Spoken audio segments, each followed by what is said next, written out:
Good evening.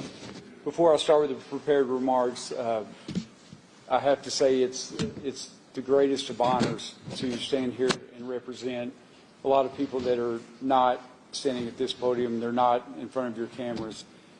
We have a building full of criminal investigators from state police, local agencies, federal partners that are unshaven. They look unkempt. They've not slept in days. They've barely taken time to eat. I cannot express the gratitude I have for the men and women that have made this possible. Arkansas State Police Special Agents have arrested James Andrew McGann, 28, of Springdale. He's been charged with 2 counts of capital murder in the deaths of Clinton David Brink and Kristen Amanda Brink. Clinton and Kristen were killed on Saturday, July 26, 2025, at Devil's Den State Park. The suspect was taken into custody this evening at 4:57 p.m. at a business in the Springdale area. I'm extremely grateful for the long hours and dedication that our agents put forward in bringing justice to this family. The collaboration between state police and other local law enforcement agencies, our federal partners, has been second to none. I also want to thank our media partners for helping us distribute important information during these past few days. Because of their hard work and investigative skill, we were able to take a monster off the streets and bring relief to Clinton and Kristen's precious girls.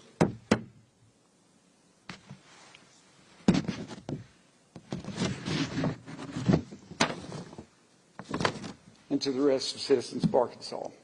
I'm going to turn it over now to Secretary Shay Lewis, Secretary of Parks.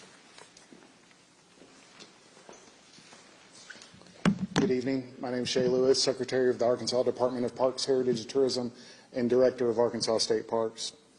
Our hearts are with the Brink family tonight, and as they navigate this unimaginable tragedy. We're deeply grateful, and on behalf of the Arkansas Department of Parks, Heritage, and Tourism, would like to thank the work and the men and women of the Arkansas State Police for their swift and tireless work to protect Arkansans and pursue justice for the victims and their loved ones. I would also like to extend my sincere thanks to the many partners who supported Arkansas State Parks during this time, especially the Arkansas Game and Fish Commission, the local law enforcement agencies, all that provided additional law enforcement coverage within our state park system. I'm especially thankful for the dedicated response of our Arkansas State Park staff, including our park rangers and many others who worked with professionalism, compassion, urgency in the face of this very difficult situation. As always, the safety of our guests and staff will continue to be a top priority for Arkansas State Parks. At this time, I'll turn it back over to Governor Sanders for any questions that may be available tonight. Thank you. We'll take a couple questions if you guys have them. Before we ask you about the details of this person and the rest of the accused of this, do you know when this news was delivered to the victim's family members? Yeah, I'm going to allow and ask some of the law enforcement who have been leading these efforts to step up and answer some of those specific questions. So the question was, were they notified or when? They were notified. This had to be Yes, they were notified just after we made the arrest. They were actually one of the first people that we went to notify. And as you can imagine, it opened up a whole different set of emotions for the Brink family. I'm sure that it was with a sense of relief, but also with a whole new emotion that they're going to have to deal with.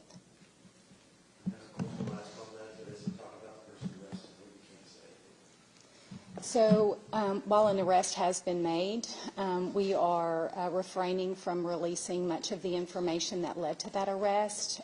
We still have a lot of work to do in terms of, securing a conviction, because that's our next big focus right now. But we will release some details as they become available that we think are pertinent.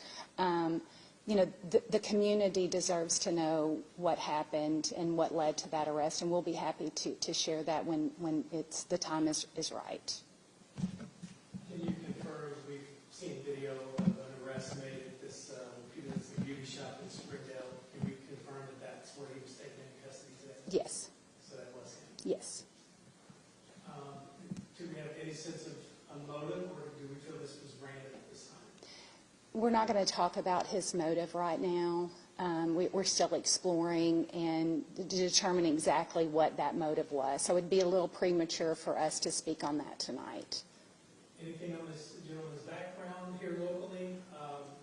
We're getting word he might have been a youth teacher in the area. Is there anything of that sort that you can confirm for us tonight? So what I'll say is he just recently moved here and had gotten a job to work at a local school here.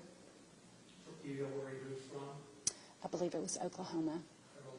Are you able to share where he was arrested specifically? It was the barber shop that this gentleman just mentioned. Did the public play a role in this arrest, or I'm just wondering how this happened? Do you have investigators that were out there? How did we get to here? So I will say that the public was instrumental. When we pushed out the initial information, we were asking for any video. A lot of the video footage that we received was instrumental in helping us identify this particular subject. A lot of that was looking for a description of a vehicle. We know a description of a vehicle was seized, it's being processed as evidence. The description seems to match up with what he's recovered. That's correct, yes, sir. Can you talk about the calls, the tips, state police had to display the calls and how difficult it is to sort through those and vet through those and really get to the core of this investigation? The tips were, I will say, overwhelming. Once we set up a tip line, we were able to manage those quite well. But when we have to have that public assistance, and when we opened up that tip line, we were able to see what the public was interested in helping us, and it was overwhelming. We were getting them from Washington State, we were getting them from Illinois. They were coming in across the country, so they were instrumental. When we think about what's going to happen next at Devil's Den, is there any sort of worry or concern that we might see a repeat, or we might see a decrease in the amount of people wanting to go to state parks at this point? Do you want to answer that? I don't know if we have a true indication of what the impact will be. I know it has greatly impacted this family with their loss, and as we kind of look forward to kind of navigate through this process and look at reopening trails and reopening other parts of the park, we're going to make sure that the Brink family has time to grieve, go through this process, time for our staff to assess the situation, and then we'll reopen it at the appropriate time. Maybe one or two last questions. We asked for information, the overall assessment, could that include possible changes from maybe security cameras and said that we need those for these events? Sure. Even over the last few years, we are constantly in a process evaluating needs at our parks for safety and security, looking at technology as a tool, making sure our staff, our park rangers, our law enforcement officers are equipped with the tools and the training to be responsive to emergencies. Let this be the last one here. There's been, flying from people, and information has been pretty scarce. Can you talk to us a little bit about kind of the strategy behind that and why information is kind of hard to, or why you didn't want to share as part of the investigation? Sometimes when we share information, it actually creates a lot of running down trails that we don't want to go down. It actually hinders the investigation. As some of y'all are likely aware, there was a podcast that really, what we feel hurt the investigation. The interviews that were done were spreading information that we were using to help locate, because the last thing we wanted to do was for him to be alerted that we were onto him, so to speak. And so that we try to give information that's going to help us identify this person, but we don't want to give anything that we don't want them to go underground. We don't want them to go into hiding. And so that's why we were very deliberate with the information and really on the timing that it was delivered. So that was kind of the strategy.